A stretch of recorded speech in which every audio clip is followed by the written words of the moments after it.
Morning, everyone. It's the 12th of February. We are Signal Centre Talking Ball. Joe Neighbour, Steve O'Hare, and Ian Coleman. Good morning, guys. Morning all. Morning. Off to a pretty rampant start with the markets this morning.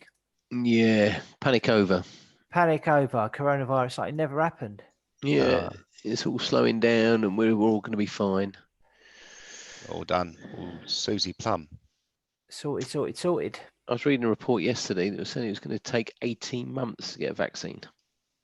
Yeah, that's fairly normal, isn't it? To get it through all the testing phase and everything. You can't just rush it through. Well, But if it kids takes are immune, 18 though. months, why is the panic over? I mean, I know that the contagion is slowing down, but it's still 1,000 people a day. Kids are immune to it, though, aren't they? Are they? Yeah, apparently. So it's just culling the old people, is it? You two better watch yourself. I think Plus it's a 50s. millennial thing, a millennial bug. Oh, right, just targets millennials. Yeah. Okay. No, it's millennials who have actually created it, and they're targeting the wise people. They're trying to get their inheritance, are they? Yeah. Right. That's the only way. Kill them off quickly. Otherwise, Okay. you're screwed. Cool. Right. So yesterday, Steve and I both had a crack at the DAX. We saw that nice reversal candle when we were speaking around this time yesterday, but it didn't come to anything and it pushed to new highs. So we were both stopped out, unfortunately. Both a 1R loss there. Ian, you made 0.91R on euro sterling. Lovely. So you held it up for us. I mean, overall, we are in a bit of a drawdown from the highs that we've been at. Nothing to be too worried about. Only one win or a couple of wins away from getting that back up to new highs. So, Ian, hopefully you've got a stonker for us this morning. I hope so. We've obviously seen a bit of a recovery in risk appetite. Aussie dollar made. Am I sharing or not? We can see your background. You need to tidy up your desktop a bit. That's the wrong one. Tomorrow, it's a job for tomorrow. That, and we've seen a recovery to the upside after. Sorry, that's my dog. After Aussie dollar hit multi-year lows, there's a 261.8% fib level down here. Believe it or not, which we got extremely close to. And we've seen a bounce to the upside. However, we haven't really made a bottoming formation yet. This, I believe, is a butterfly formation. So we've got some bespoke resistance here at 67.47. We've got 78.6% fib at 67.50. I'm looking for this corrective move down to start the right wing, if you like, before we get a greater move to the upside. If we look to this chart, it also looks like an ending wedge pattern. So I think this euphoria is going to be short-lived, and I think we're going to move back lower before the next rally. So I'm looking to short this bad boy, and we'd short ourselves at 47. So it's only 3 ticks off where we've got in this morning. I shall have that 4.1.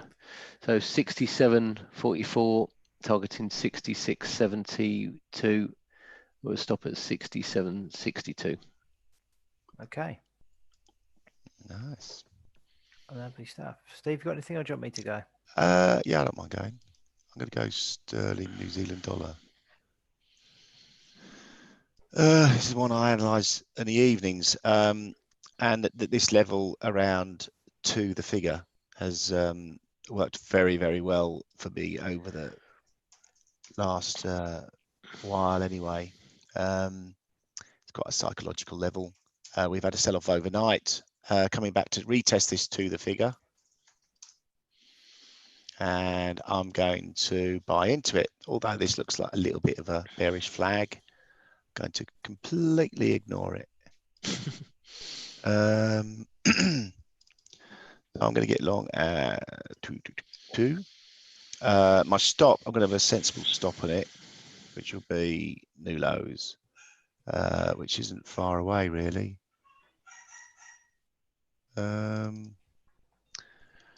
Stop level at 199.75, shall we say?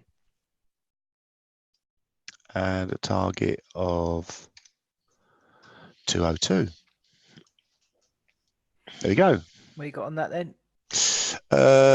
Risk 4? reward of, oh, it's a bit small, isn't it? 4. 4R. Okay, both Well targeting done. 4s. Yeah. Okay. 3 was a magic number, which last week, but 4 is this I'm going week. to step it up a bit. Yeah.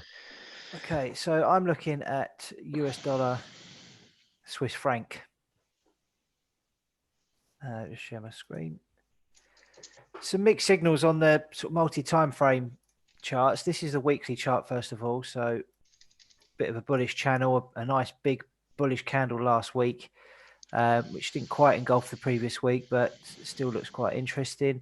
On the daily chart, we've got this corrective channel, but looks to be a small head and shoulders that's formed on the daily chart there, trying to break through this neckline at 97.70, but has so far failed. So potentially room for a bit of a correction. We've got an outside candle posted there on the daily yesterday.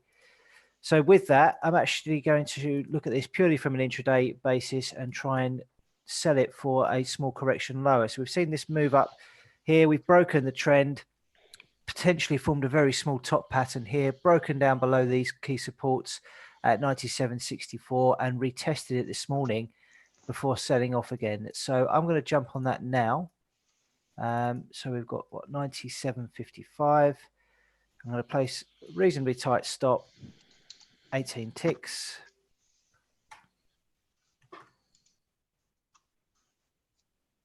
And I'm going to target a move, 50% correction of this swing move higher, which is at 97.09. So I'm going to say 97.10. 2.5 R. So not as impressive as yours, but one that I quite like. So that's my trade for today. Lovely. So news-wise yesterday, anything standing out to any of you guys? No, not really. No. Anything come out of these testimonies that we had? not that I noticed. Nothing market moving anyway. I think it was said early on that it wasn't going to be particularly market moving, any of the events. So we had Lagarde again called for fiscal policy to assist monetary policy and reiterated that the inflation rate remains some distance below their medium-term aim. A few bits and pieces mentioned about coronavirus, as you'd expect. The Standard & Poor's ratings agency estimated that the coronavirus would cut overall Chinese 2020 GDP by 0.7%. Yeah, they're talking about them not getting back to growth or something until the third quarter now or something. Okie doke. Suggesting that it doesn't get any worse from where it is, of course. Yeah. RBNZ left interest rates unchanged overnight. So there's a huge rally in New Zealand dollar, wasn't there, overnight? Yeah, and basically said that they wouldn't look to cut interest rates again unless there was a large financial impact from the coronavirus, or again this year. Sorry. Okay. So that's why we've seen quite an uptick in Aussie dollar, New Zealand dollar. In the overnight. testimony that we had yesterday from Fed Chair Powell, he stated that the current policy stance is likely to remain appropriate as long as incoming information is consistent with the Fed's outlook. So that was positive news for US stocks, which is why we saw them push to new all-time highs again yesterday. Oil price attempted a bit of a rally, but continues to be under pressure. We've got inventories at 330 today. Yeah, that should be fun. Yeah. And then 10 a.m. we have Eurozone industrial production. So keep an eye on your Euro crosses if you've got any. And pretty much wraps it all up, I think. Can't see much else that's worthy of note. No, can't really. It feels a bit. Everyone's a bit bored of these equity highs. That's it. Just keeps going, and it keeps tweeting. It doesn't make an awful lot of sense, does it? Given that No. there's going to be a big old dent to Chinese growth, but yeah. But we can't argue with it. We just got to take our medicine and wait for the opportunity, whenever that will be. Yeah, whenever that will be. Did you mention that Fed Chair Powell testifies again today? He's again today, is he? Yeah, 3:00. Right, okay. And then we got crude change just after that at 3:30, haven't we? Yeah. Okay, well, that pretty much wraps it all up then, guys. I think let's leave it there and catch everybody tomorrow. Okay. Have a good one, guys. Ciao. Yeah, Bye. enjoy.